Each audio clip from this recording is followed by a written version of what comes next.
Bishop Brothers.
You are watching and listening to Bishop Brothers, a safe space where real issues being dealt with by real people are brought forth and discussed.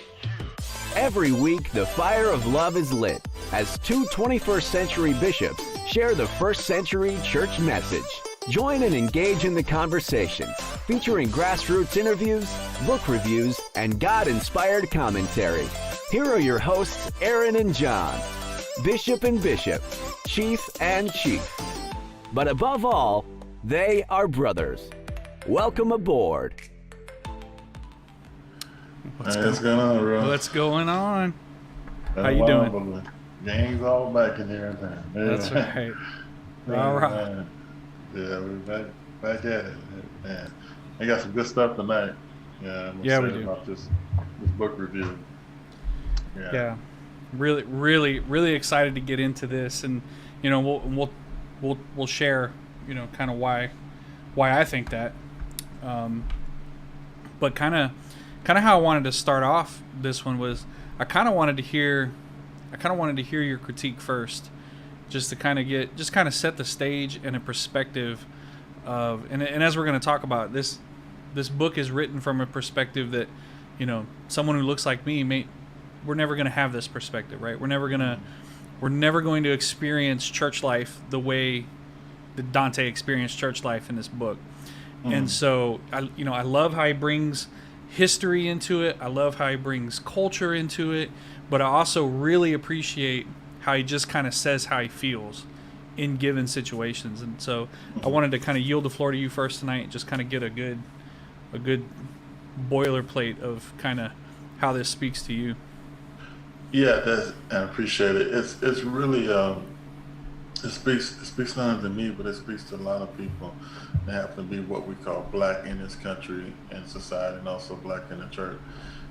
As someone who's wrote a memoir, when I was sitting down to write my memoir, I wanted to make sure, and what I like what he has done, and the reason why a lot of people are afraid of memoirs, because a lot of time in memoirs, I guess in some cases it's necessary, and everybody's got their own story. But in many cases, memoirs, people open a closet. They open the closet to a lot of, nastiness, situations. Mm-hmm. Sometimes it almost becomes sort of a memoir, becomes a gotcha situation. And that's why the memoir genre has really taken a big hit in society, because this is a shot in the fire, but it's really a memoir. He's telling the story of how he got to this point in his life through this vehicle, what we call the church, an entity, what we call the church, and his experiences with it. But he didn't get messy with it, in the sense that he just told his story. But I'm pretty sure that there's things that he probably could have told us that would have made the story more salacious, I would use the word, or more, to get clicks, what they call clicks of book sales. But I think he really stuck to the point that he was trying to get, that his experience, what he went through, and not trying to gotcha. It wasn't anti-white or pro-black. It was just, this is who I am, and I happen to be called a black person in society, and this is the experience I went through in the white evangelical situation. Also buttressed that with my black experience, and this caused trauma situation in my life. But the trauma wasn't something that he couldn't tell about or understand. And so that's what I like about his maturity as an author, and his sensitivity as an author, not to go down the roads that, that, like I say, salacious, or get the page turning. You know how we do it, marketing. How can we get this as wild as we can, trying to stay in the framework and to sell. But I think he really, my heart goes out to him as a black person. I felt him because I experienced a lot of what he experienced. Obviously not the same way, because we're different people, but from a culture standpoint. Yeah. But I appreciate him that it didn't get to the point where it's a read that you can really understand and feel, like you're saying. I feel as a black person, but you can feel it if you open up as a white person to understand. Now I got a different perspective of things, and I believe it's because he didn't get messy, because you really didn't have a reason. You might not have liked it in a sense of because of what he was going through, but It wasn't because it was salacious. You follow me? So really, that's the takeaway I got from the book, that he stayed to the point where no matter what culture you're reading from, you might not can connect to it because you might not have no experience with it, but obviously me and you have two different sides of that culture. And I really think that's great maturity and what was needed in this hour, not one of those messy situations where people could take it and just, I was going to get criticized. I'm sure he understands that, but I like that aspect of it. That really touched me.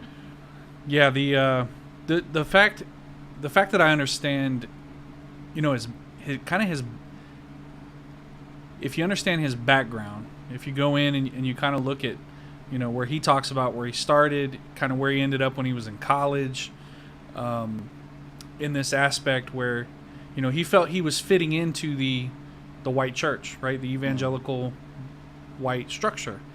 And kind of the I guess the part early that resonated with me was kind of the shaving off. The shaving off of culture that he had to do to fit in and to make nice with this culture that he was now in. And, there's a lot of this book that I'm never going to experience, but culturally, the Irish have experienced that in their history, right? I haven't experienced that. But in our history, we've had to shave off what it meant to be Gaelic and Celtic and to become white, right? And we've talked about the book, How the Irish Became White. And so that part, I could resonate with that in my heart. But kind of like we were talking before the show, when I read a book like Dr. Cohn's, right, liberation theology, right, black liberation theology, that speaks to me because that's where I'm at, right? That's where my brain is. And we're talking about theories and theology and abstract ideas, and application really isn't there. But what I really loved about this book, Shoutin' in the Fire, is there's application here, right? There's things that Dr. Cohn talked about that I could understand on an academic level, but I'm never going to feel them. And so I'm never going to have the feelings come out of me that I read in Dante's book, right? And so it gives a view to someone who isn't in that situation, a view of that situation, and that is a blessing in disguise. It is a true blessing to be able to understand how someone else feels in a given situation. And so it was eye-opening to me, and I have a couple of quotes that I kind of wanted us to bounce around, but the first one we kind of briefly talked about. This is a quote from Shoutin' in the Fire. And he says, "My soul was saved, but not my body. No amount of prayers could save it. No amount of Sunday school lessons, math problems, orange jerseys," he went to Clemson, "and letters behind my name could save it from American terror." So, that kind of took me aback, because theologically, and as a white person, I've never had the sanctity of my body challenged. You know what I mean? Like, no. I've never had the sanctity or separation of my soul and body. And to understand the psychological and theological implications of believing that your soul is saved but your body is worthless, right? In essence, what you're saying is there's nothing for you on this side of the mortal coil, right? You are not going to be treated as an equal until you die.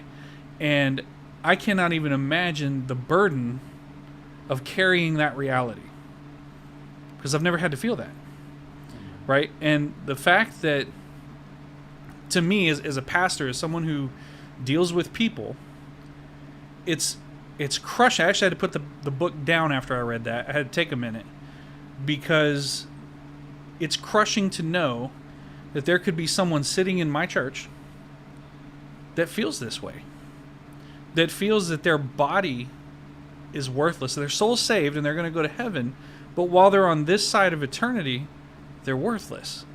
That's horrible. Yeah, it's never been a question. How I would say it like this: it's never been a question of whether white people, and this term we're using, white people, loved our souls, our black souls. The problem already been that you didn't protect our black bodies, and our black bodies was always limited in Christianity because we were black first. Yeah, you love our souls, you love community with it, you love having us in your church and in space, you love their souls, but our black bodies were still black, and they couldn't get past that even though that you're Christian, you're saved, we love your soul, but you're still black. And that has always been a problem, because if I'm not a believer first, then I'm gonna always be black first, and so I'm always be limited, and that's what he was talking about. And I think people don't understand that. We love everybody, yes, but my blackness still uh, causes a issue with you because you live in this world that's white supremacist, and the white supremacy has infiltrated, unfortunately, the church. And you love my soul, you love to praise God with me, to worship God with me, but I'm still black. I'm still black first, Right. and it's always the rub. That's Right. always the, you know, how do we deal with it? How do we handle that? And that's what this memoir does. And even in outside the church, the evangelical church, even in life, even on our jobs, even in the military, um, I felt this and dealt with this. And it's hard to, as you said, it's hard to articulate. It's hard to put in words because unless you go to understand, and you can understand us so far. But I think what this says to me is we have to stop the ignorance game. Just because we don't understand it doesn't mean we can't listen. Doesn't mean we can't uh, understand the validation of what somebody's saying based on the action. You said, like you beautifully said, one of the arts of teaching is, there was a debate way back in the '60s, and I don't know if you probably know, obviously you know James Baldwin, but there was a great conservative debater named William Buckley. Great conservative debater. He was really a huge conservative. They loved him. Baldwin and Buckley had these debates at Oxford and Oxford College, Cambridge, in England, and Buckley had his side. And then I'll never forget if you look at the debate on YouTube, the commentator said, "Now James Baldwin from the talk, and he's going to bring practicality, real life experience to the debate." Mm.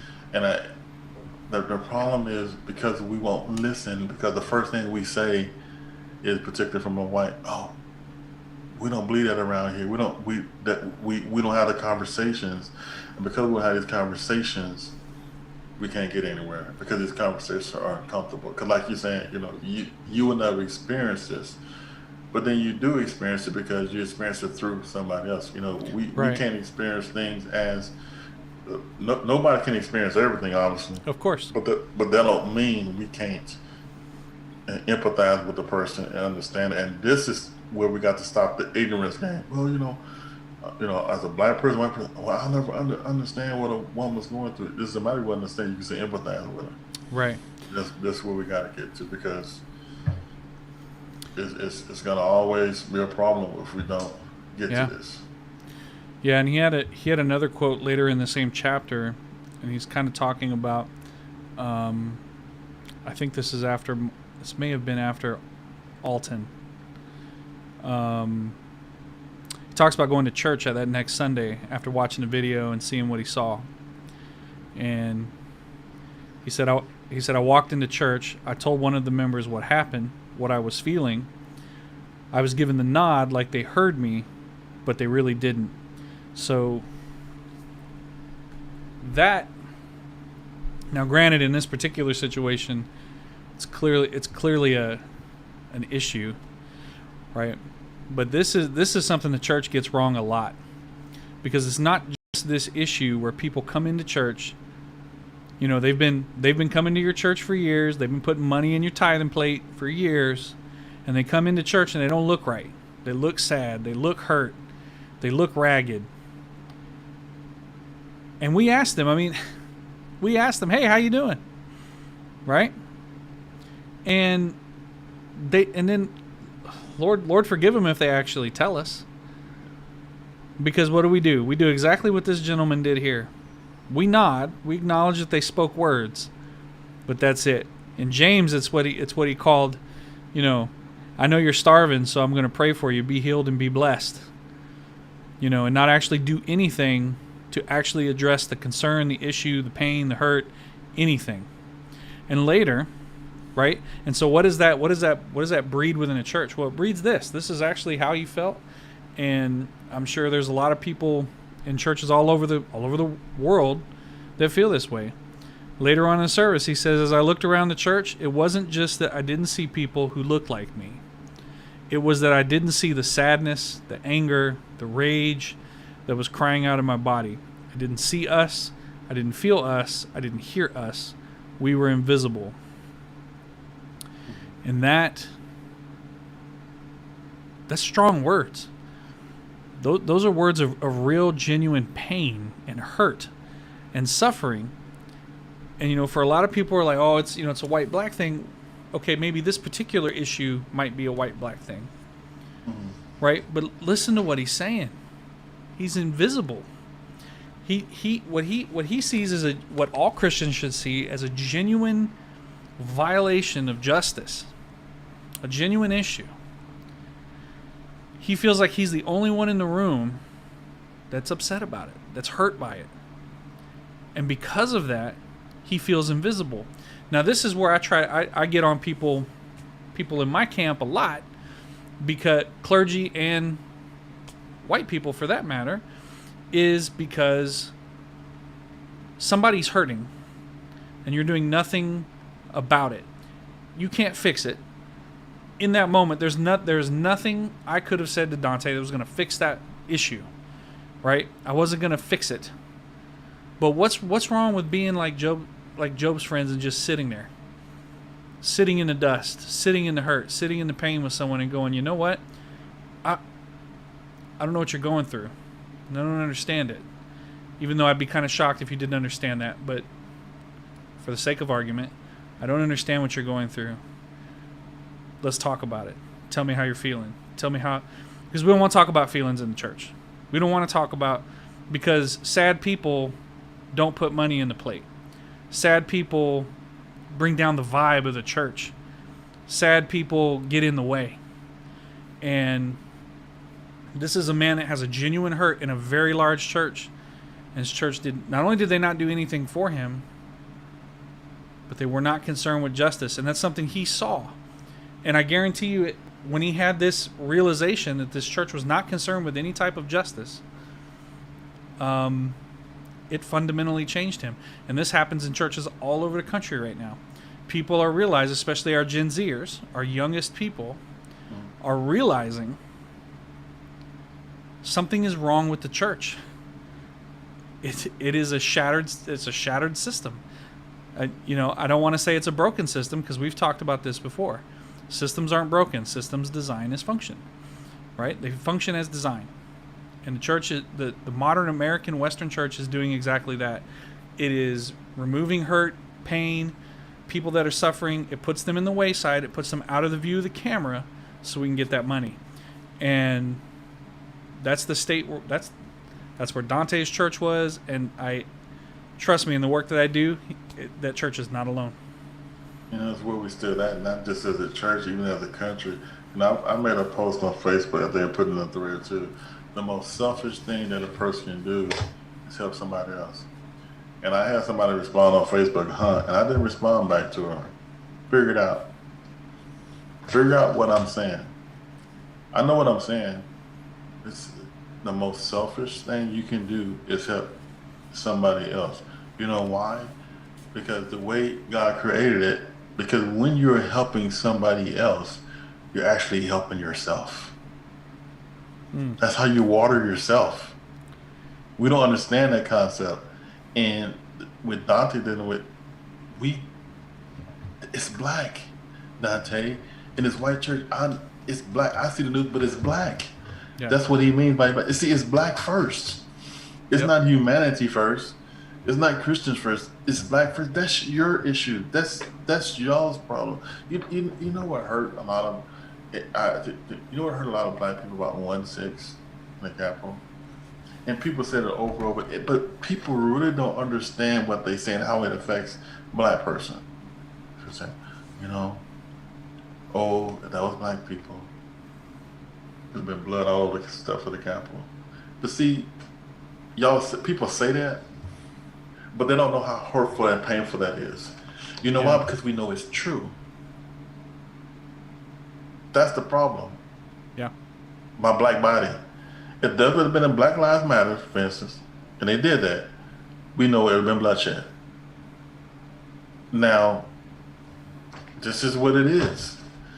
So we know these things, but it's too hurtful and painful to deal with these things. So we want to sit in the seat of ignorance, or like we don't, and that's what all this comes back to, having this conference we talk about, because we don't want to be selfish enough to love somebody else.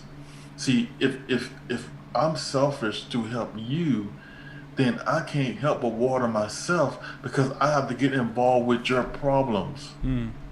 We talk a good game, but we don't really want to be, because especially when you're in the privileged group. King told us many years ago. Yeah. He said groups fight hard to keep their privilege. That's right. And this is what happens in the church.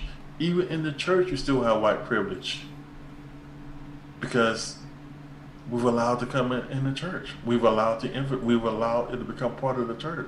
And so this is the struggle of why we deal with these things, because we don't want to acknowledge the pain of others, particularly when it affects our privileged status. All this stuff's come full circle, and we feel it not only in the church, we feel it outside. So when people make statements like this 1-6, and like, do you really know what you're saying? It's painful. Not that people want to see a bunch of people, because it hurt as a person who served this country to see the Capitol get attacked by that. I don't care if they was green and did it. I wouldn't like it. It's not the point of it. But the point of the matter is, when people say that, particularly white people say that with a straight face, and it's like they just said, it's like, do you know how hurtful and painful that is? Because either you uphold the law or not. Either the Capitol is a place of that needs to be protected, or no. Because if somebody is storming it, then there should be protocols that you go by, no matter what they look like. If you do this, if you breach, particularly when we got the Vice President of the United States in here and all of Congress in here, this is what's going to happen. You've seen these type of things. You've seen protocol. Your race doesn't. I've never seen a protocol with, if you violate, if you breach this, boom, this is your result. Yep. You're gonna get. And so that's right. The church, we have to bring that to the body. We got to quit looking at bodies and looking at souls, but understand we can't not deal with the situation that we struggle with, of understanding that we have a problem with looking at people's bodies despite their souls. That's right. That's right. Yeah.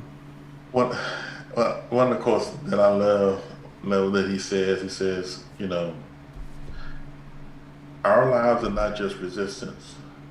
He said, our lives are not just lessons.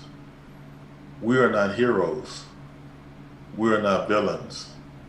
We are human, as beautiful as we are terrible. Take color out of that quote to me. This tells us about who we are as human beings. We got to understand we're beautiful and terrible. Mm-hmm. It's easy for me to point the likes of Trump's or some person throughout history, and some person that, but we're terrible. We're beautiful, but we got the capacity to be just as terrible. And we have to own that. This is why helping somebody else is the most selfish thing you can do, because that's the most beautiful thing you can be. Mm-hmm. Not helping yourself. That's right. If you look at the quote, helping somebody else is the most selfish thing, because you become beautiful. Really, the only way we can become beautiful is by doing for others and understanding that nobody's a hero here. That's right. There's really no villains. One thing we have in common, no matter what this outer shell does, we're all card-carrying members of the human race. Mm-hmm. And we're all gonna die. That's right. That's right. And we're beautiful, but we're terrible. And the equilibrium is God. The equilibrium is being selfish enough to help somebody else, because none of us, we all live in glass houses, and we can't allow privilege to think or put in a situation where we can't help people because we think that we're more beautiful and less terrible than other people. Mm-hmm. This is the trap. This is the tragedy, and Yeah. this is the problem. Absolutely. Yeah, later on he talks about, and I've I've actually been asked this question before by, well, I guess they're not. Well, I guess if you ask me this question, we're probably not friends anymore. But what radicalized you? I've been asked that question. What has radicalized you against the church? And so, I guess Dante was, he's on Twitter. He has a pretty big Twitter presence, and he gets asked this question, and he responds with Jesus and James Baldwin. That's who radicalized him. But later, he says something very interesting, and it's something that actually resonates with me in a little bit of a different way, but it does resonate. Later, he says that was a lie. It wasn't Jesus, and it wasn't James Baldwin who radicalized me. It was white people, apathetic white people. And if I look back, it wasn't a theologian, it wasn't Dr. Cone, it wasn't Jesus, it wasn't Martin Luther, it wasn't Bonhoeffer. Although those things helped kind of solidify my position, what really radicalized me was apathetic Christians, and their concern over preserving a system over preserving the love of Christ and the love of the body. And although, that's kind of where me and Dante kind of differ, I do understand what got him there. Apathy. And apathy is running wild in the church.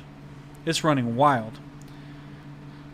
He says later, oh man, as soon as he said this, the hairs on the back of my neck stood up, because when I hear a church say this, especially in the work that I do, when I hear a church say this, we gotta get language right, because what does this really mean?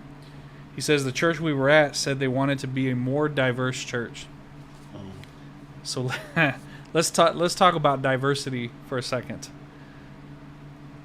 What do you mean when you say diversity? When you say you want to be a more diverse church, there's two ways that usually goes. The first way is, it usually goes like this. We want to be a more diverse church, which actually means, it doesn't mean we want to bring in other cultures and have them live side by side in harmony in this church. What it means is we want to look good on Facebook and Twitter and YouTube, and we want to be able to have black faces and white faces and Hispanic faces and women and children, and we want to show the world that we'll let anybody in here. The problem is, it goes right back to what he said earlier about, you love my soul, but you don't care about my body. And that's what really concerns me when people use that word diversity. They want you in there, but they don't really want you in there. You know what I mean? They want you there, but they don't really want you there. What they want is your picture, your face, so that they can tell their friends and other churches, look how diverse we are. When in reality, as diverse as you think you are, you're actually crushing cultures and crushing indigenous ways of loving Christ under the foot of evangelicalism. And I suspect that's what happened to Dante. And we see it all over the place in the Western church. It's not, diversity to the Western church does not mean inclusion. Diversity means look good on Facebook. Well, they want mascots. Right. Even Jesus is a mascot. Mm-hmm. We like to prove that we're not racist or we're the diverse church, because we got one or two people in here that don't look like everybody else. Mm-hmm. The problem with the church is, speaking the truth to the church is many times taken as a threat. And that's the thing, that if I speak truth to the church or about the church, and if it don't line up with the indoctrinated brainwashing that's been handed down for these years, then you're a threat to the church.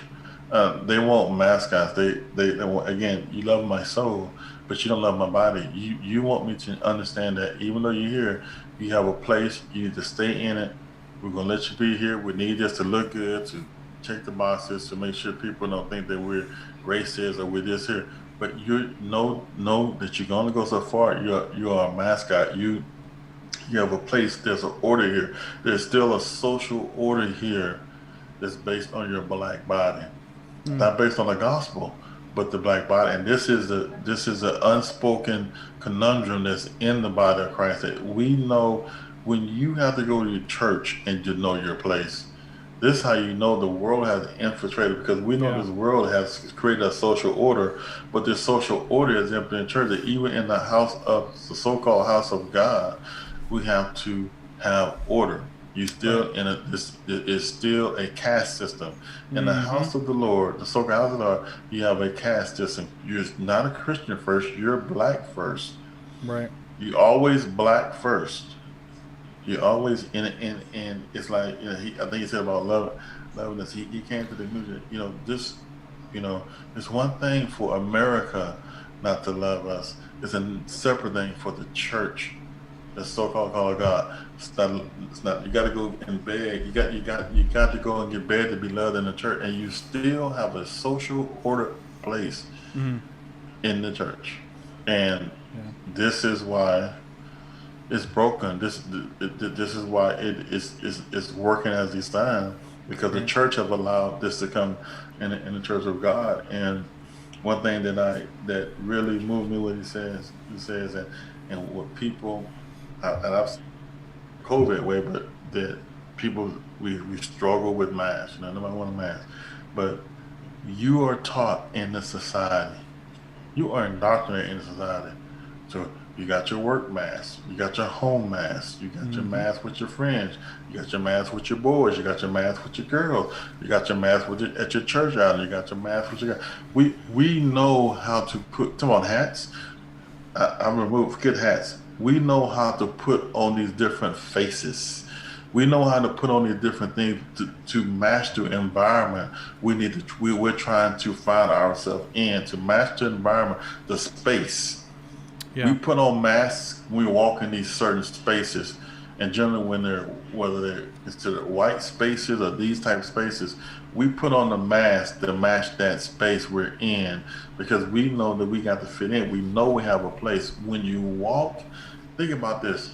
This when you walk in what they call the church of the house of God in the American, national America, you still in a social order place, that whiteness is on top and black is on bottom. And you need to put on that mask to accept it and understand they still only gonna go so far with you. We love your soul, but your body is still black. Yeah. Yeah. Um, Later he said something that I thought was, I don't know, I thought it was really good.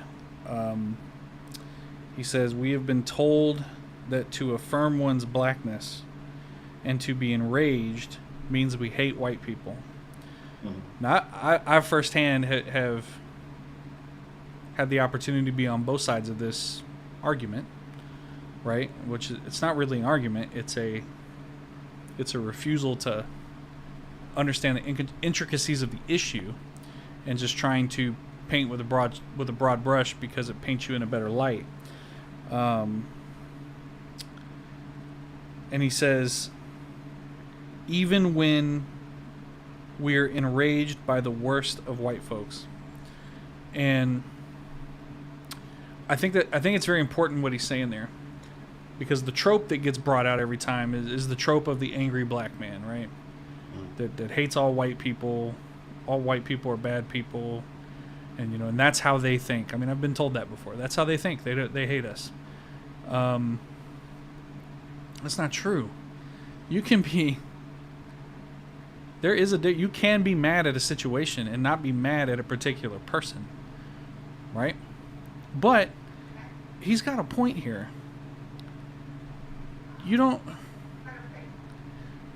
We do not get to dictate to any human being how they're supposed to feel about a situation, especially when it's been proven over and over and over again by people that the feeling is valid, right? And if the feeling is valid, that's just it's such an ignorant thing to say, because it's like me saying this. It's like me saying, well, you know, I hate the father that abuses their child.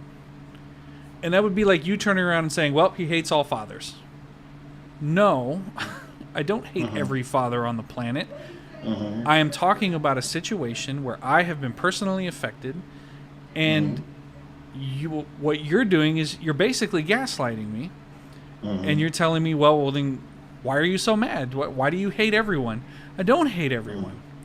And the fact, and here's what I think a lot of people miss, and I would have missed it had I not read the book.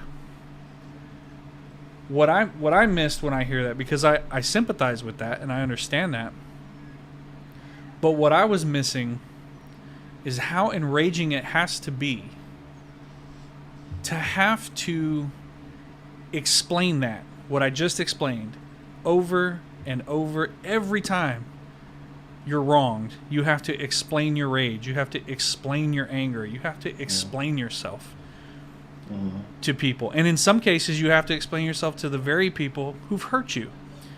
Right? That I can't even imagine the rage that I would feel. And this is a daily occurrence for Dante, right? In this moment in this book. This is a daily occurrence. And he can't be the only one, right? You know, to be told, you know, hey, the very worst of white supremacy has affected me horribly. And my answer to you is, well, clearly you hate white people. That's not what I said. So really what we are saying when we pull that trope out is we're saying your feelings are not valid. Not only are your feelings not valid, I have no intention of actually listening to you. I don't care. And that's what we're saying. Yeah. And then what happens is, as he said, you lose your voice. Right. And this is the ultimate goal. See, if they take your voice, then they have you, because now they own you because you lost your voice. You can never allow anybody to cause you lose your voice. He says that he got in a situation that he lost his voice. Yeah. He refused to pick up because you're angry, you're upset, you're out of line, you're not following the line, you're not staying in line, you're not following the system, you're not following the social order, you're out of control. This is the will of God. This is the way we've been doing it for the last 300 years, so you just fall in line. And so what happens is you lose your voice. And this is what happens so much in the body of Christ. When I've showed examples, when people can, dock the situation, but even we've seen it, show example here on the show, where another white man talking to another white man and saying, you ain't worth 15 cents. Right. That person has lost his voice. That's right. When black people hear another black person on the outside calling other black people and saying, using the N-word, not once, not twice, not 3, 4, or 5 times, and you still sit there and say, hey man, you've lost your voice. See, when you deal with abuse of any kind, and abuse is not, I think we got to focus on the verbal and what is this type of abuse, where you're taking these spaces and you marginalizing people, and they're black first, even though you don't say black first, but every action is you're black first, and you're calling people worthless in the house of God. You're not worth 15 cents. I've saved your life. N-word, openly in public, spitting on people.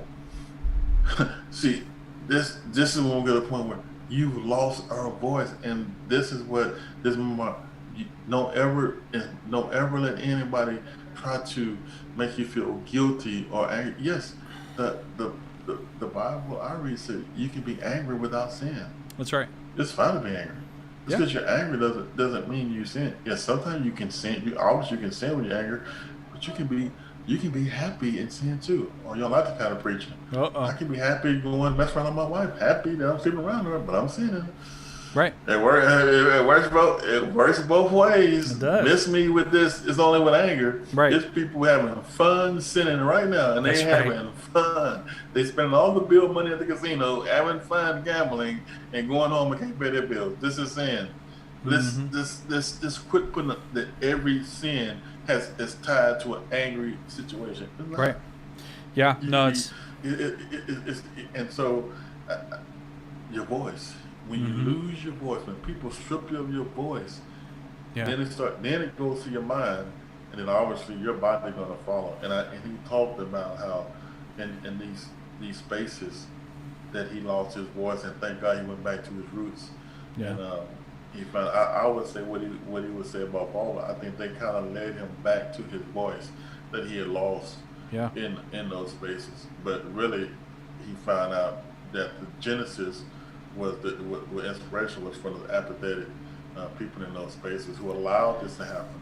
Yeah. Who, we have to stop allowing people to get away with this ignorance. You know what's going on. You just don't want to do anything. It's children suffering right now with this ignorance game. That's right. And it's dangerous. That's right. Yep. And and I mean, I can tell you, the part that I can speak to experience is when I finally decided enough was enough. Right. For me, it was Philandro Castile. It took me a little while to get to the party, but when it finally happened, when something broke loose inside of me, and the first part was, what do I got to own? Where's my sin here? What do I have to own? And I'm not saying like what I'm not talking about is, well, I've got to own the sin of slavery, and I got to own the sin of Jim Crow, and I'm not saying that. I can acknowledge that people that look like me did that, right? But that's not the sin I'm talking about. I'm talking about my sin of apathy, because it's easy to sit on this side of it now and go, look at all you apathetic people that don't care about anybody but yourself. But at some point, we got to admit, or at least I had to admit, I was over there. Yeah. I was apathetic. I didn't care, right? So the first part of it is, what can you own? What part of it can you own? You can't own all of it, but you can own your part. And that was very liberating, to own my part, to repent of that and move on. But I'll tell you, once I did that and moved on, that's when I started getting the questions, what made you so radical? What made you, why do you hate the church? I don't hate the church. I love the church. That's why I say what I say, because I absolutely love the body of Christ. I'm not interested in your four walls and your tithing plate. I don't really care about that at all.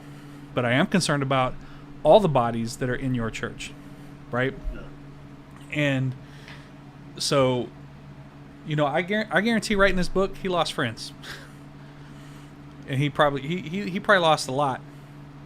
But look what he gained. And I think it's really what you said. Look at the voice he gained. Look at the platform he has. Look at how he's able to speak to me, someone who is in a completely different situation from him. Right? But I'm able to glean and learn things from this growth, from this situation that he came out of. Right? And we all have a piece we could own. Right? We gotta own our part.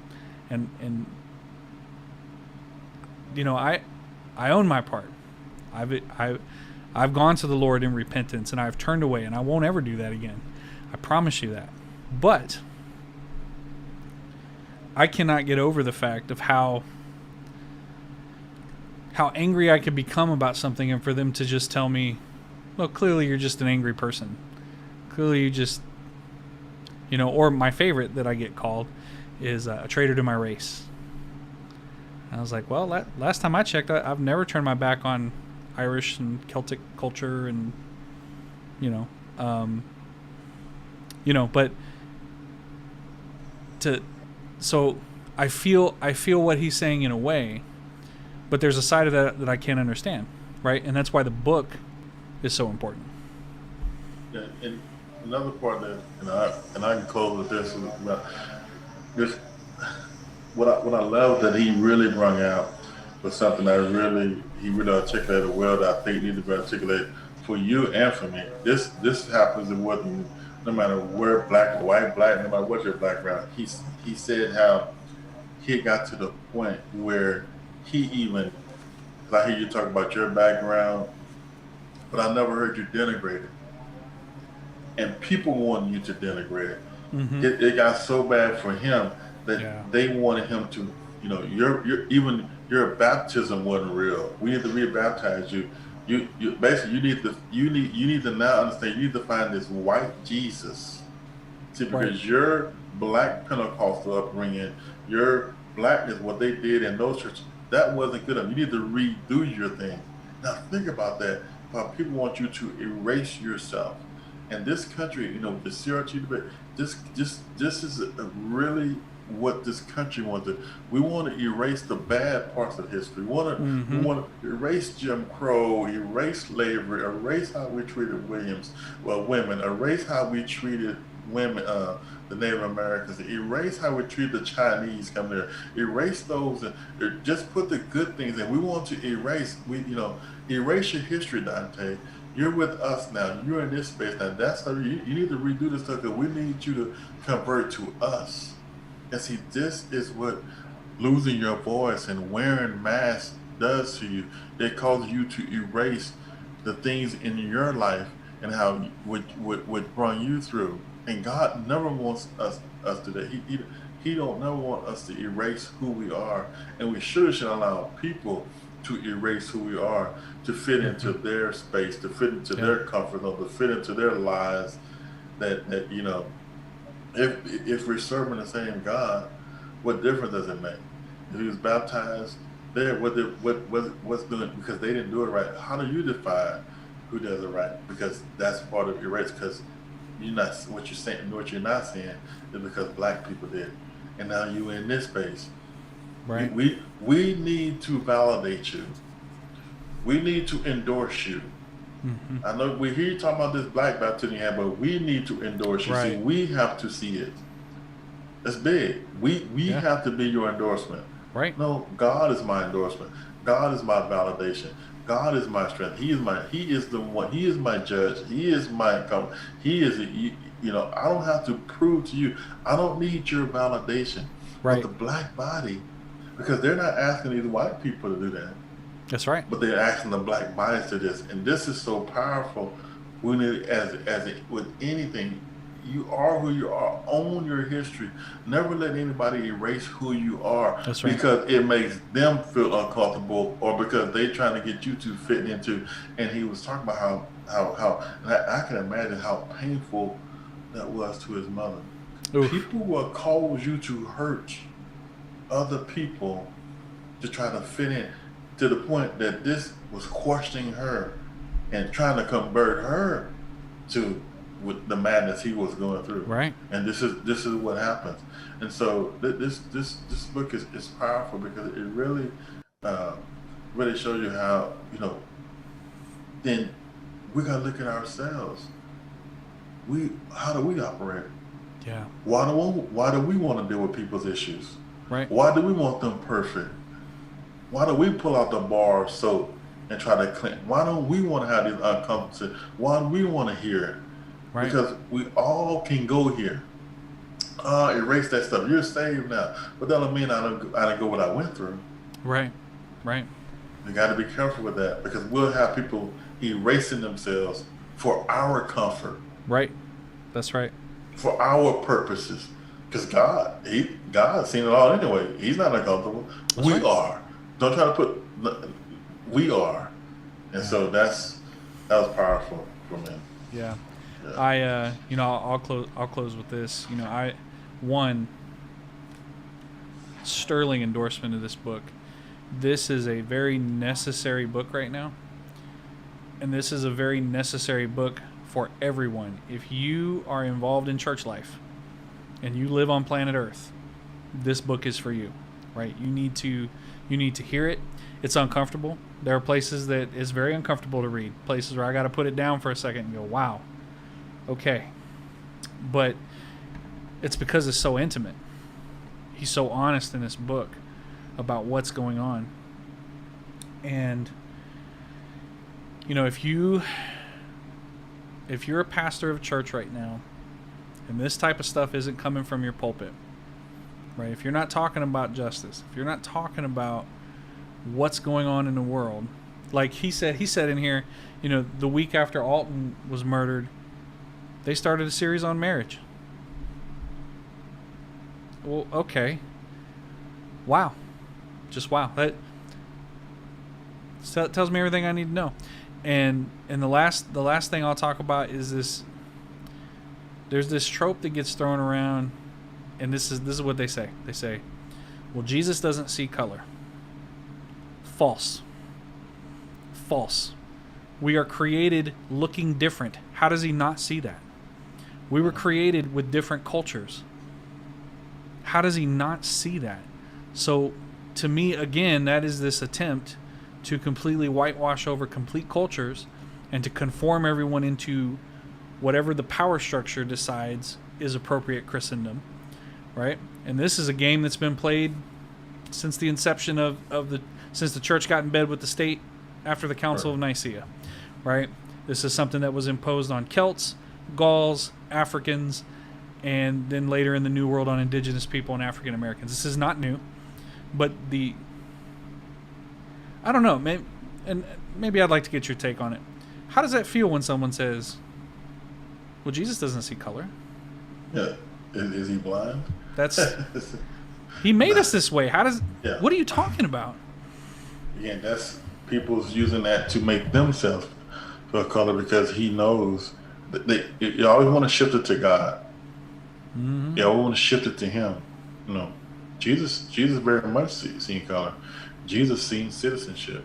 Yep. I mean, Paul seen citizenship. He says it's lawful to be a Roman citizen. He coaches very much. The problem is we see color clearly. That's the problem. It's not about him seeing color. We see color. Yeah.